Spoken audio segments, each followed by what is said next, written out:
Hello students, তোমাদের সবাইকে 12 study চ্যানেলে স্বাগত জানাই। তো আজই একটা নতুন চ্যাপ্টার নিয়ে এসেছি, পদার্থের কঠিন অবস্থা। ঠিক আছে, সলিড স্টেটের। আমরা এখানে এবার 16, 17, 18, 19, হ্যাঁ, এখানে মানে কোন বছরে কী কোশ্চেন এসেছিলো, ঠিক আছে, সেই অনুযায়ী মানে সলিড স্টেট থেকে কী কী কোশ্চেন এসেছিলো বছরের, সেইগুলো আমরা সলভ করব। ঠিক আছে, তো দেখো 2016 সালে কী এসেছিলো। প্রথমে দেখো 16 সাল থেকে শুরু করছি আমরা এখন।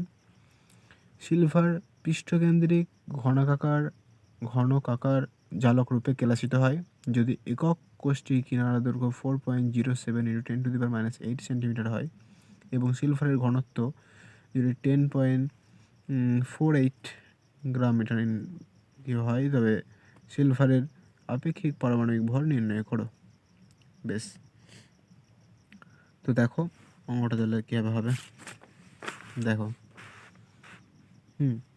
এখানে প্রথম অঙ্কটা বলে দিয়েছে কি না, পৃষ্ঠ মানে পৃষ্ঠকেন্দ্রিক মানে হচ্ছে 4, তাই তো।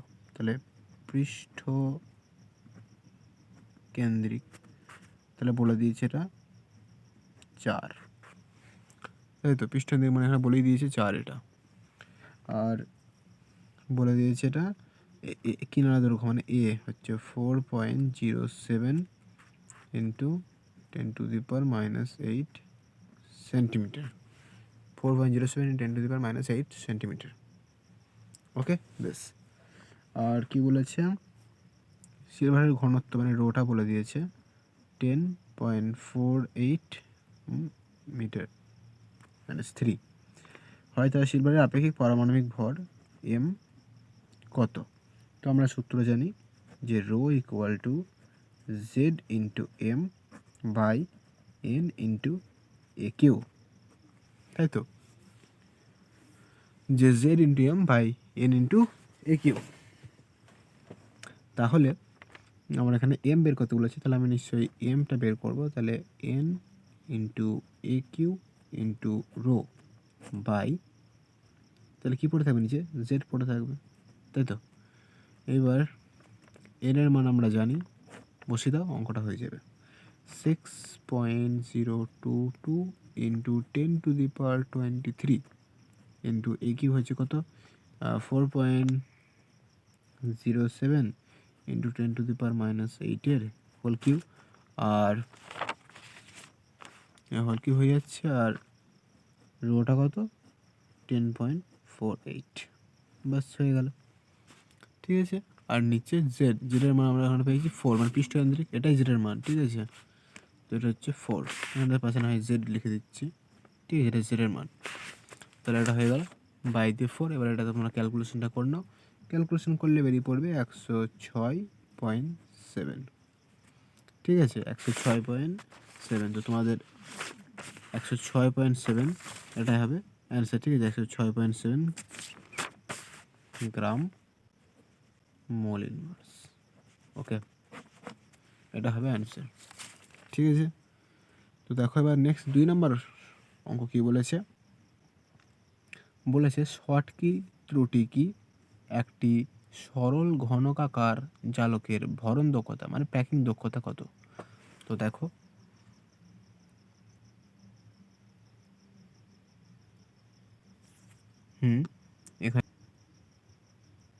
এখানে কি বলছে, শর্টকি ত্রুটি কি একটি সরল ঘনকাকার জালকের ভরণ দক্ষতা মানে প্যাকিং দক্ষতা কি নির্ণয় করতে বলছে। তো শর্টকি ত্রুটিটা কি, এটা মুখেই বলে দিচ্ছি আমি।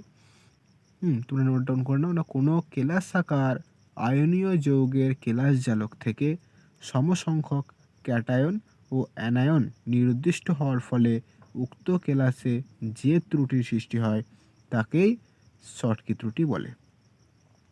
ঠিক আছে, আরেকবার বলে দিচ্ছি।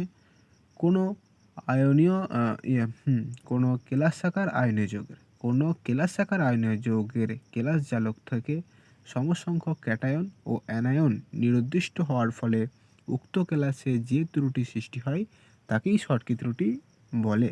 ঠিক আছে, এবার বলেছে একটি সরল ঘনকাকার জালকে ভরণ দক্ষতা নির্ণয় করতে, মানে প্যাকিং দক্ষতা এখানে এটা 0.524 দেওয়া আছে। ঠিক আছে, 52.4, ঠিক আছে, 52.4%। ঠিক আছে, তো 0.524 বা 52.4% একই। তারপরে কোশ্চেনে একটি পৃষ্ঠকেন্দ্রিক ঘনকাকার জালকের একক কোষে কণার সংখ্যা কটি? আমরা জানি একটা পৃষ্ঠকেন্দ্রিক ঘনকাকার জালকের একক কোষে কণার সংখ্যা 4টি। ওকে, বেশ। তো দেখো 2017 সালে চলে যাচ্ছে এরপরের কোশ্চেনে। এটা 1 নম্বর কোশ্চেন। 2017 সালে কি বলছে অঙ্কটা দেখো। 2017 সালে কোশ্চেন বলছে ফেরোম্যাগনেটিক পদার্থ কাকে বলে? তাই তো কোশ্চেন কি বলছে না, কোশ্চেন বলছে ফেরোম্যাগনেটিক পদার্থ কাকে বলে, তাই তো।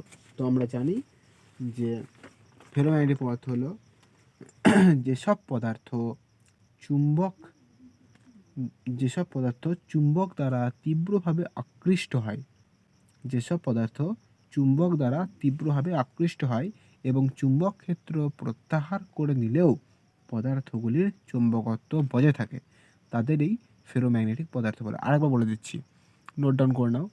আমি বলছি যে যেসব পদার্থ না চুম্বক দ্বারা তীব্রভাবে আকৃষ্ট হয়, ঠিক আছে, মানে যেমন লোহা এগুলো, ঠিক আছে, তো আকৃষ্ট হয় এবং চুম্বক ক্ষেত্র প্রত্যাহার করে নিলেও পদার্থগুলির চুম্বকত্ব বজায় থাকে, তাদের ফেরোম্যাগনেটিক পদার্থ বলে।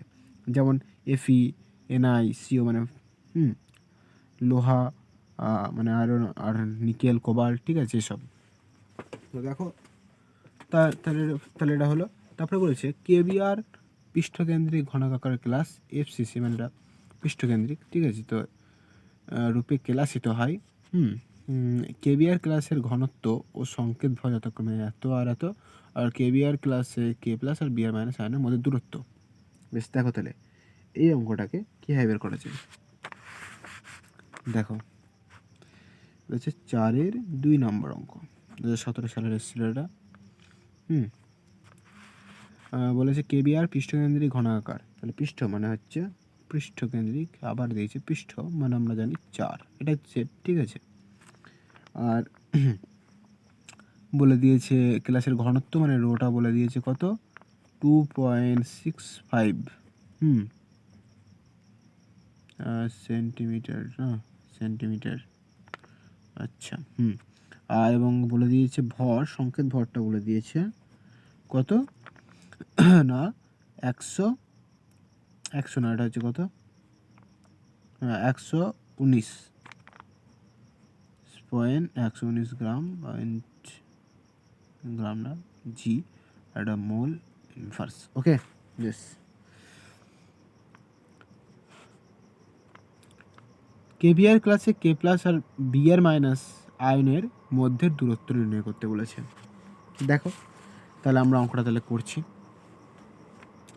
এখানে প্রথমে আমি এ বের করব, এ বের করবো। দেখো আমি কীভাবে করছি অঙ্কটা, মানে আমাকে এখানে এ বের করব, তাহলে আমি rho equal to Z into M by N into A cube ফর্মুলাটা, তাহলে এ প্রথম বের করি, তারপর দেখা যাচ্ছে। তো জেড কত, জেড হচ্ছে 4 ইন্টু এম হচ্ছে 119, ঠিক আছে। এখানে এন হচ্ছে 6.022 ইন্টু 10⁻23 ইন্টু এ কিউ হচ্ছে কত, আচ্ছা এখানে এটা কিছু বলে যাচ্ছিল না। তো দেখো তাহলে এখানে আমি এর এক মিনিট আমি এখানে এ কিউ বের করব, তাই তো। তার মানে আমি এখানে এ কিউটা এখানে লিখছি, আর রোটা আমি এখানে রোয়ের মানটা লিখে দিচ্ছি কত, 2.65। ওকে, বুঝতে পারলে তো, মানে একবার আমি এ কিউ বের করছি, তাহলে এ কিউটা আমি এখানে লিখলাম, দিয়ে রোটা আমি এখানে একবার বসিয়ে দিলাম, তাই তো, ঠিক আছে। যেটা আমি এ কিউটা বের করি, তাহলে রোটা তো শুধু এখানে আসবে, আর তো কিছু চেঞ্জ হবে না, তাই না। আর এ কিউ এখানে চলে যাবে, রোটা এখানে চলে আসবে, অন্য কিছু হবে না চেঞ্জ। তো দেখো এবার তাহলে এখান থেকে যদি করা হয়, তাহলে এবার এটা এ কিউ এর মান কত হবে না, 2.98 ইন্টু 10⁻22। দেখবে এটা ক্যালকুলেশনটা করে নেবে, তাহলে এটা হয়ে যাবে অঙ্কটা। যদি এ করা হয় এবার, তাহলে এটা হয়ে যাবে 6.67 ইন্টু 10⁻⁸, ঠিক আছে। এটা তোমরা নিজেরা ক্যালকুলেটরে দেখতে পারো অঙ্কটা করে। দেখে নাও একবার, না হলে কীভাবে এটা হচ্ছে। এ কিউ থেকে এ বের করাটা আসলে জানো তো, অবশ্যই জানবে। দেখে নাও কীভাবে বের হচ্ছে এ কিউ থেকে এ বের করাটা। এখানে এ কিউ থেকে এ বের করাটা দেখে নাও। এখানে এখানে এ কিউ থেকে এ বের করাটা হচ্ছে এভাবে শিফট টিপবে, ঠিক আছে। শিফট টিপার পর এই 3 এটা টিপে দেবে।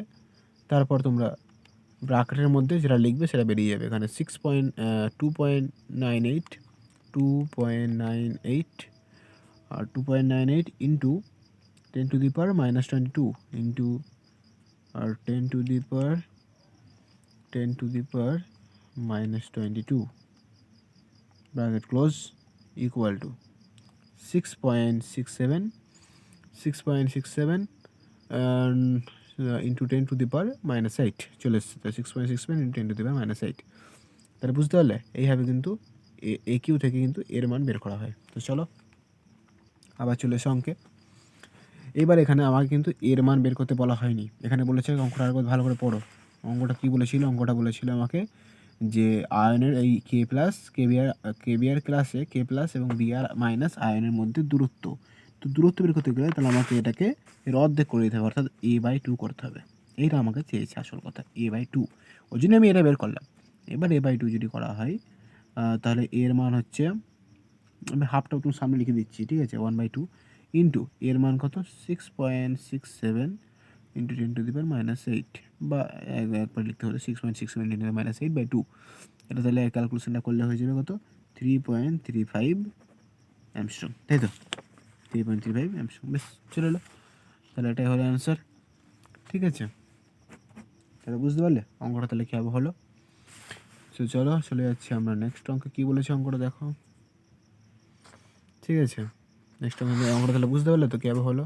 মানে এখানে দূরত্ব বের করতে বলেছিল, তাই আমি প্রথমে এটা বের করলাম, দিয়ে a/2 করলাম, তবেই দূরত্বটা বের এলো, ঠিক আছে। বেশ, তো চলো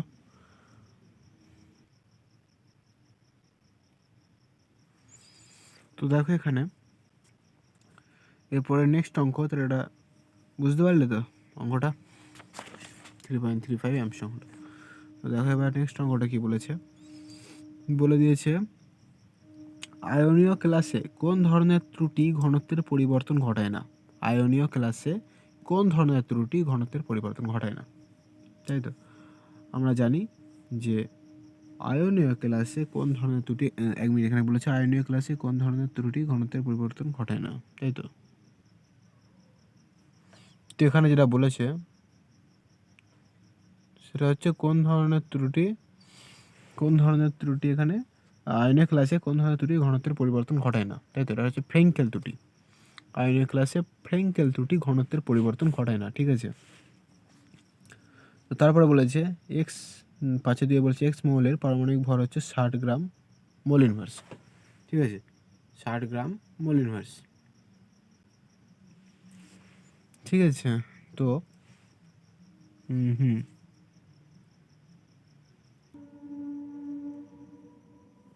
এখানে বলে দিয়েছে একটা এক্স মৌলের পারমাণবিক ভর বলে দিয়েছে 60 গ্রাম পয়েন্ট মোল ইনভার্স। তাহলে পারমাণবিক ভরটা বলে দিয়েছে, তাই তো। এটা হচ্ছে কত নম্বর অঙ্ক, 5-এর 2 নম্বর বলে দিয়েছে। পারমাণবিক ভরটা বলে দিয়েছে 60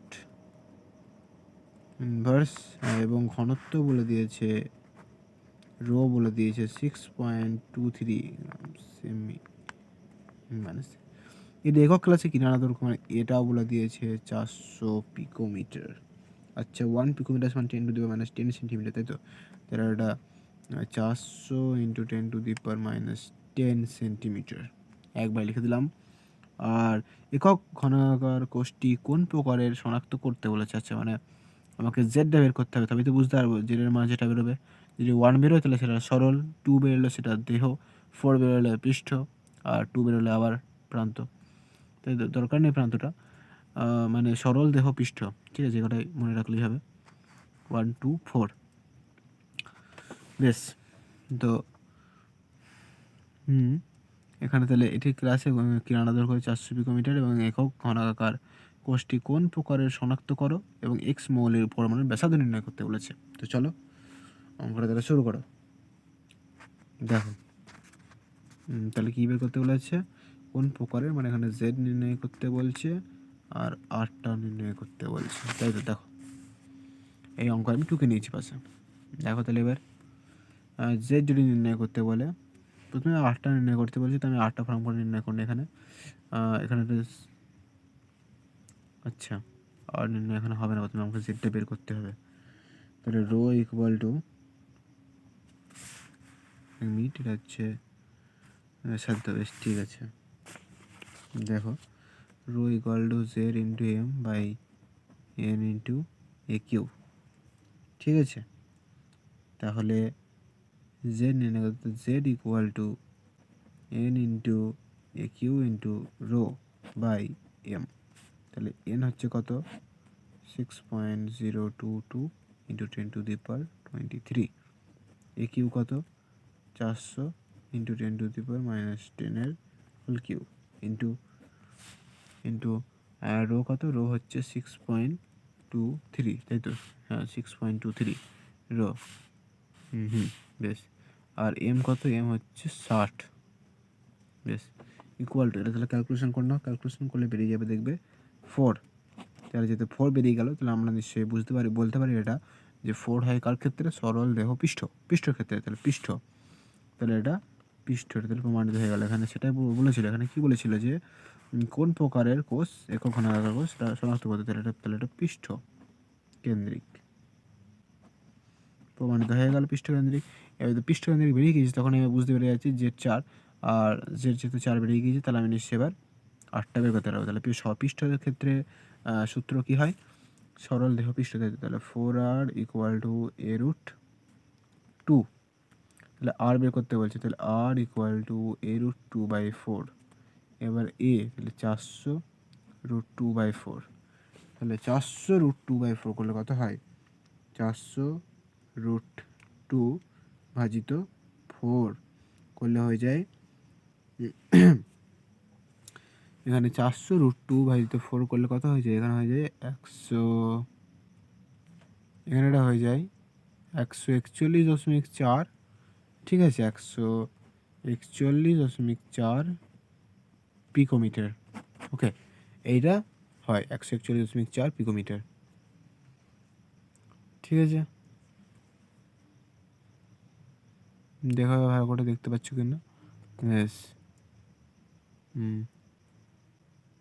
তাহলে 141.4 পিকোমিটার, ঠিক আছে। তো দেখো নেক্সট অঙ্কে চলে যাচ্ছি, কি বলেছে, 6 নম্বর বলেছে সমযোজী নিম্নলিখিত কঠিনগুলির মধ্যে কোনটি সমযোজী ক্লাস, নিম্নলিখিত কঠিনগুলির মধ্যে কোনটি সমযোজী ক্লাস। তাহলে এখানে কঠিনগুলির মধ্যে কোনটি সমযোজী ক্লাস হবে, এটা কোয়ার্টস হবে, কোয়ার্টস হচ্ছে সমযোজী ক্লাস। সোডিয়াম ক্লোরাইড নয়, সুক্রোজ নয়, আয়োডিন নয়, কোয়ার্টস হচ্ছে সমযোজী ক্লাস।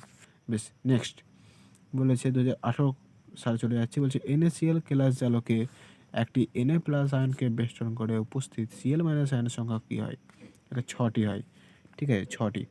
একটি ঘনকাকার ঘনসন্নিবেশ CCP জালকে মোট ফাঁকা স্থানের সংখ্যা কত, ভালো কোশ্চেন দিয়েছে।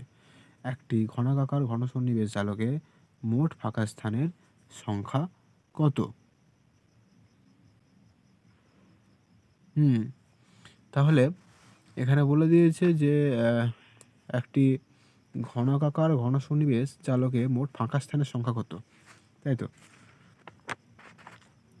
আচ্ছা, তো মোট ফাঁকা স্থানের সংখ্যা, এটা ঘনকাকার ঘনসন্নিবেশ আমরা জানি, আমরা কি জানি যে একটা ঘনকাকার ঘনসন্নিবেশ যদি ক্লাস হয় জালকে, ক নম্বর এখানে হচ্ছে 8-1, তাই তো।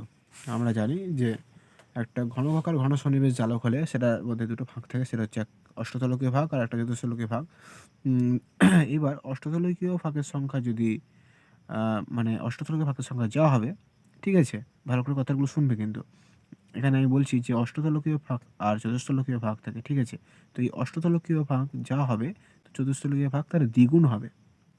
যেমন এখানে আমি ধরে নিচ্ছি এখানে যে অষ্টতলকীয় ভাগ হচ্ছে n, তাহলে চতুষ্তলকীয় ভাগের সংখ্যা যাবে 2n।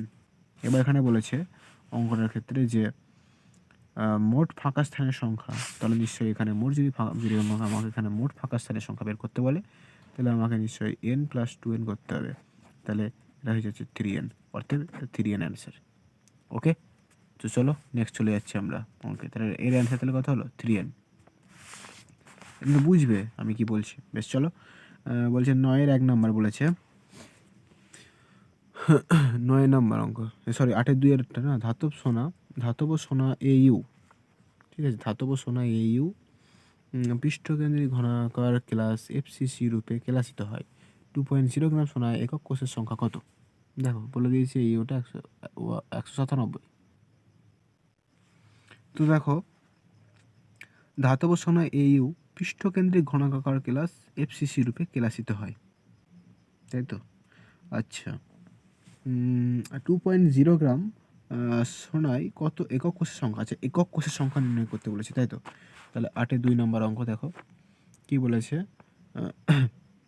পৃষ্ঠকেন্দ্রিক, তাহলে পৃষ্ঠকেন্দ্রিক, তাই তো? তাহলে এক্ষেত্রে তাহলে কত? পৃষ্ঠকেন্দ্রিক হচ্ছে 4। আচ্ছা, এখানে একক কোষের সংখ্যা কত সেটা নির্ণয় করতে। আচ্ছা, আমরা সূত্র জানি একক কোষের ক্ষেত্রে যে 1/z into W into n/m, এই হলো একক কোষ বের করার ফর্মুলা। তো 1/z এর ক্ষেত্রে 1/4 ইন্টু W এটা কত বলেছে? 2.0 গ্রাম, তো 2.0, n হচ্ছে 6.022 ইন্টু 10⁻23, ঠিক আছে, বাই m হচ্ছে এখানে 197 বলে দিয়েছে, 197, ঠিক আছে। তো দেখো, তাহলে এটা যদি ক্যালকুলেশনটা করা হয় তাহলে হয়ে যাচ্ছে 1.52 ইন্টু 10⁻21, ঠিক আছে। তাহলে এটাই অ্যান্সার, ঠিক আছে। দেখে নাও ভালো করে অঙ্কটা। এখানে সেটাই বলেছিল, একক কোষের সংখ্যা নির্ণয় করতে বলেছিল, তো একক কোষের সংখ্যাটাই, তো এখানে একক কোষের সংখ্যাটা কিন্তু নির্ণয় করা হয়েছে, ভালো করে দেখে নাও, ঠিক আছে। এটা কিন্তু অ্যান্সার, ঠিক আছে। তো চলো নেক্সট চলে যাচ্ছি আমরা নেক্সট অঙ্কে। পি টাইপ অর্ধপরিবাহী কাকে বলে? পি টাইপ অর্ধপরিবাহী কাকে বলে? এটাও আমি মুখে বলে দিচ্ছি, এগুলো শুধু সংজ্ঞা, ঠিক আছে, অন্য কিছু না। পি টাইপ অর্ধপরিবাহী কাকে বলে আমি দুটো বলে দিচ্ছি। মানে যদি এন টাইপ জানো তাহলে পি টাইপ জানবে, আর যদি পি টাইপ জানো তাহলে এন টাইপ অবশ্যই জেনে যাবে, ঠিক আছে। মানে পি টাইপ অর্ধপরিবাহী কাকে বলে আর এন টাইপ, এটা আমি বলে দিচ্ছি। পি টাইপ অর্ধপরিবাহী হলো না যে অর্ধপরিবাহীতে বা বিশুদ্ধ অর্ধপরিবাহীতে, কী বললাম, যে অর্ধপরিবাহীতে বা বিশুদ্ধ অর্ধপরিবাহীতে স্বল্প পরিমাণে গ্রুপ 13, মানে গ্রুপ 13 মৌল, যেমন এটা গ্রুপ 13 মৌল ডোপ করা হয়। ডোপ করা হলে যে অর্ধপরিবাহী পাওয়া যায় তাকে পি টাইপ অর্ধপরিবাহী বলা হয়। কী বললাম, যে বিশুদ্ধ অর্ধপরিবাহীতে স্বল্প পরিমাণে গ্রুপ 13 মৌল ডোপ করা হলে যে অর্ধপরিবাহী পাওয়া যায় তাকে পি টাইপ অর্ধপরিবাহী বলে। এবার 13 মৌল হচ্ছে যেমন BAl, ঠিক আছে, এগুলো হচ্ছে গ্রুপ 13 মৌল। আর এই কথাটাই তুমি আবার উল্টো লিখবে যে অর্ধপরিবাহীতে স্বল্প পরিমাণে যদি গ্রুপ 15 মৌল, যেমন ফসফরাস আছে PaSSB, এদের ডোপ করা হয়, ডোপ করা হলে যে অর্ধপরিবাহী পাওয়া যায় তাকে এন টাইপ অর্ধপরিবাহী বলা হয়। অর্থাৎ মানে পি টাইপের ক্ষেত্রে গ্রুপ 13 মৌল, আর এন টাইপের ক্ষেত্রে কিন্তু গ্রুপ 15 মৌল, তাছাড়া সবই একই, ঠিক আছে। এখানে বিশুদ্ধ অর্ধপরিবাহীতে স্বল্প পরিমাণে যদি গ্রুপ 13 মৌল ডোপ করা হয় তাহলে যে অর্ধপরিবাহী পাওয়া যায় তাকে বলে পি টাইপ অর্ধপরিবাহী। বেশ, চলো চলে যাচ্ছে আমরা নেক্সট অঙ্কে। 9-2, একটি ঘনকাকার ক্লাস A এবং B মৌল দ্বারা গঠিত, ঠিক আছে। তো বি একক কোষের কৌণিক বিন্দুতে, বি একক কোষের কৌণিক বিন্দুতে এবং এ দেহকেন্দ্রে অবস্থান করে। যৌগটির সম্ভাব্য রাসায়নিক সংকেত কী হবে? কি বলেছে না, 9-2 বলেছে, কি বলেছে একটু বলে দিই।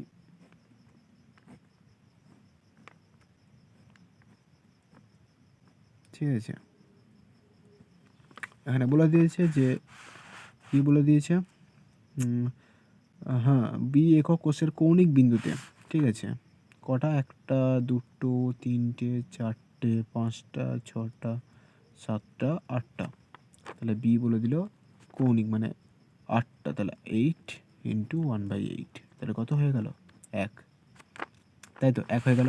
আর বলেছে এক কর কি বলে দিয়েছে যে এ দেহকেন্দ্রে একটা, তাহলে এ হচ্ছে এটাও এক, দেহকেন্দ্রে আছে, তাহলে যৌগটির সম্ভাব্য রাসায়নিক সংকেত কী হবে না এ বি হবে শুধু, মানে A1B1, তাহলে তো এ বি হচ্ছে, তাই না? তাহলে বুঝতে পারলে, তাহলে এর ক্ষেত্রে রাসায়নিক সংকেত হচ্ছে এ বি। চলো নেক্সট চলে যাচ্ছি 2019 সালে। বলেছে AGBR ক্লাসে কী ধরনের স্টয়চিওমেট্রিক ত্রুটি লক্ষ্য করা যায়? এখানে AGBR হলো এমন একটা মৌল যেখানে দুটো ধরনেরই স্টয়চিওমেট্রিক ত্রুটি লক্ষ্য করা যায়, ঠিক আছে?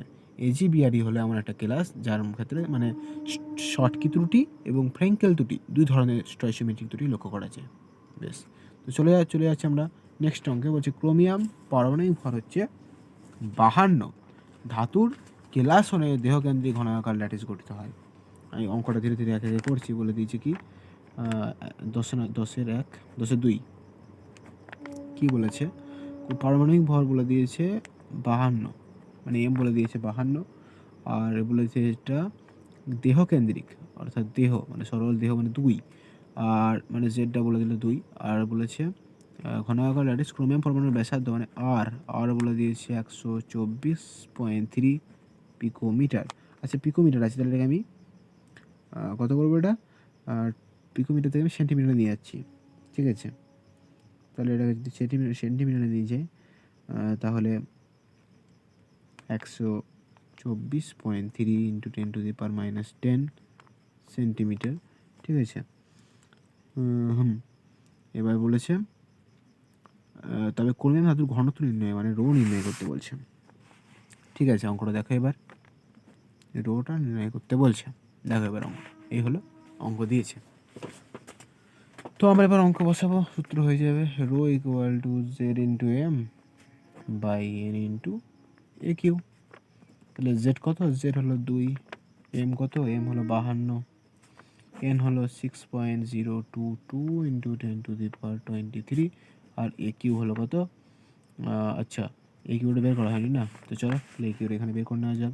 আচ্ছা এটা দেহ বলেছে, তাহলে দেহর ক্ষেত্রে সূত্র হলো কি, দেহকেন্দ্রিক ক্ষেত্রে সূত্র হলো 4r ইকুয়াল টু a√3, আর বলে দিয়েছে তাহলে আর ইকুয়াল টু a√3/4, এ হচ্ছে 124.3√3/4। এটাকে যদি ক্যালকুলেশন করা হয়, ঠিক আছে, এটাকে যদি ক্যালকুলেশন করা হয় তাহলে বেরিয়ে যাবে, এখানে অঙ্কটার ক্ষেত্রে একটু ভুল হয়েছে, ঠিক আছে? কারণ এখানে তো এ বের করতে বলেছিল, আমি এখানে আর বের করছি, ঠিক আছে? তাহলে এখানটা লাইনটা কেটে দাও, এটা বের করছি আমি গিয়ে ঘিরে দিই, বুঝতে পারো এটা ভুল। তাহলে এখানে আমি a√3 ইকুয়াল টু 4r, তাহলে নিচে লিখছি a equal to 4r by √3, ঠিক আছে? এবার বুঝতে পারছো, a equal to 4r by √3, তাহলে 4 ইন্টু আর, আর এর মান কত, এখানে আর এর মান বেরিয়েছে 124.3 × 10⁻10 সেন্টিমিটার, তাই তো? তাহলে 124.3, ঠিক আছে, আর নিচে √3। সবসময় যখনই তুমি এই ক্ষেত্রে কিছু বসাবে, এই 4r ইকুয়াল টু মানে সরল দেহ পৃষ্ঠগত যে কোনো কিছুর ক্ষেত্রে, তো এখানে তুমি ডাইরেক্ট মানে এই -10 বা কিছু থাকলে মান বসাবে না, অনলি শুধুমাত্র যেটা সংখ্যা 24.3 সেটা লিখবে, ঠিক আছে? মানে তারপরে যখন আবার বেরোবে সেটা পিকোমিটারে বেরোক না, তারপর তুমি সেটা সেন্টিমিটারে আবার কনভার্ট করে নেবে, দেখে নাও। তাহলে এটাকে 4 ইন্টু 100 যদি করা হয় ক্যালকুলেটর, 4 ইন্টু 124.3 ভাজিত √3, এটাকে করলে হয়ে যাবে 287.05, ঠিক আছে? 287.05, আর এটা হচ্ছে পিকোমিটার, তাহলে এবার এটাকে যদি সেন্টিমিটার আবার নিয়ে যায় তাহলে 287.05 ইন্টু 10⁻⁻10 সেন্টিমিটার। বেশ, এবার এইটাকে এবার এখানে বসাচ্ছি 287.05 ইন্টু 10⁻⁻10 সেন্টিমিটার হোল কিউব, ঠিক আছে? এবার এটাকে তোমরা যদি ক্যালকুলেশন করো, দেখো ক্যালকুলেশনগুলো কত করলে কত অ্যান্সার বেরোয়, দেখো 2.2 সামনে করে দিচ্ছি অঙ্কটা, কত হচ্ছে এটা ইন্টু 52, আচ্ছা, আর এটা হচ্ছে ভাজিত 6.022 ইন্টু 10⁻23, ঠিক আছে, 10⁻23, আর হচ্ছে ইন্টু কত 287.05 10⁻−10 এর ইকুয়াল টু, এখানে হয়ে যাচ্ছে অঙ্কটা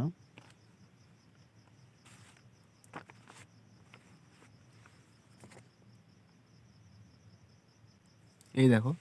তাহলে এখানটা ক্যালকুলেটরে দেখো, ক্যালকুলেশনটা করার পর মানটা বেরোলো 7.3, ঠিক আছে। তাহলে এটা 7.3, এটাই অ্যান্সার। তাহলে বুঝতে পারলে অঙ্কটা তাহলে কীভাবে হলো। বেশ, চলো আমরা তাহলে এবার দেখো এবার এখানে তাহলে কীভাবে করছি অঙ্কটা। এবার ধাতুর ঘনত্বটা নির্ণয় করো। ঘনত্ব তাহলে নির্ণয় হয়ে গেল তো, রোটা তো ঘনত্ব, তাহলে 7.3 অ্যান্সার। তাহলে বুঝতে পারলে কীভাবে করলাম অঙ্কটা। বেশ, এইবার বলেছে ঘনকাকার একক কোষের প্যাকিং দক্ষতা বলতে কি বোঝো। ঘনকাকার একক কোষের প্যাকিং দক্ষতা বলতে কি বোঝো, ঠিক আছে। এই অ্যান্সারটা তোমাদের বইই দেওয়া আছে, ঠিক আছে। এটা আমি দেখিয়ে দিচ্ছি কী লিখবে তোমরা। তোমরা ওখানে লিখে নেবে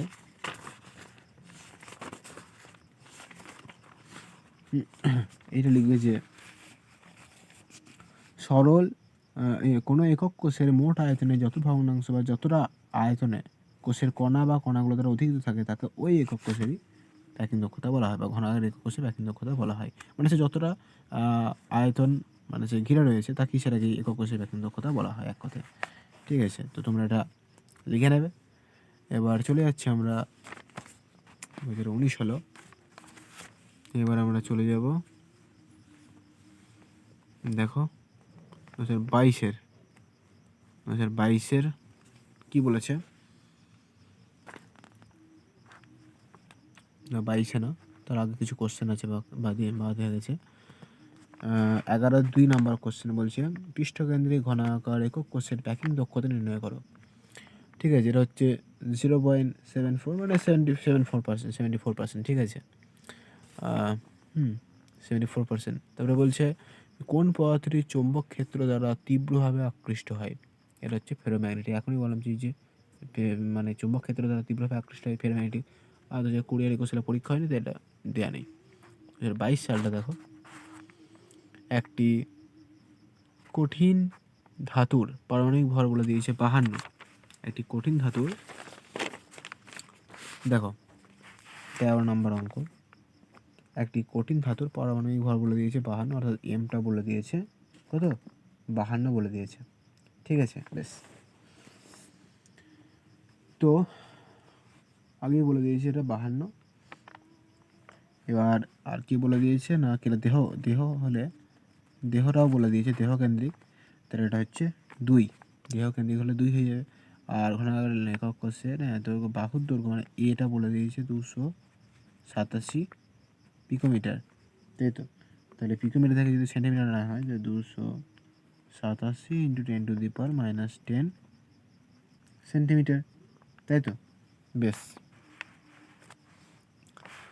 আর কি বলে দিয়েছে, ওই বাহুর দৈর্ঘ্য বলে দিয়েছে। তবে ওই ধাতুর পরমাণুর ব্যাসার্ধ ও ধাতুর ঘনত্ব নির্ণয় করো বলেছে। ওই ধাতুর পরমাণুর ব্যাসার্ধ নির্ণয় করতে, আর নির্ণয় করতে, আর ধাতুর ঘনত্ব মানে রোটা বের করতে বলেছে, তাই তো।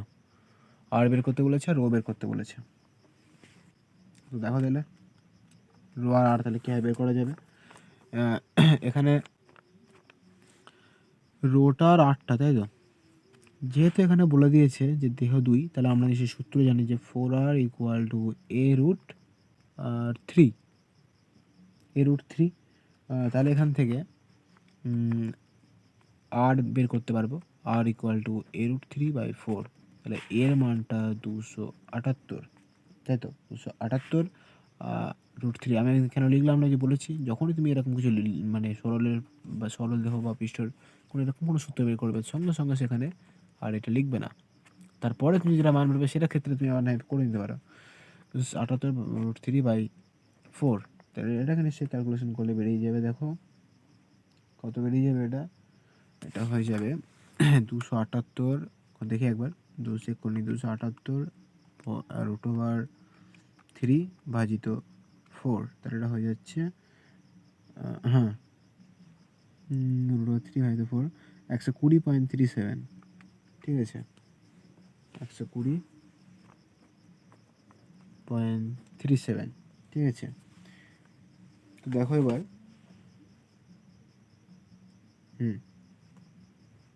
278/3/4 ইকুয়াল টু 120.37, ঠিক আছে।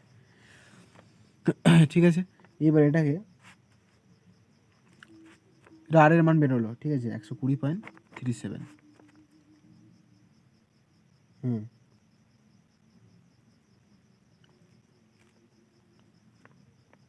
এটা 287,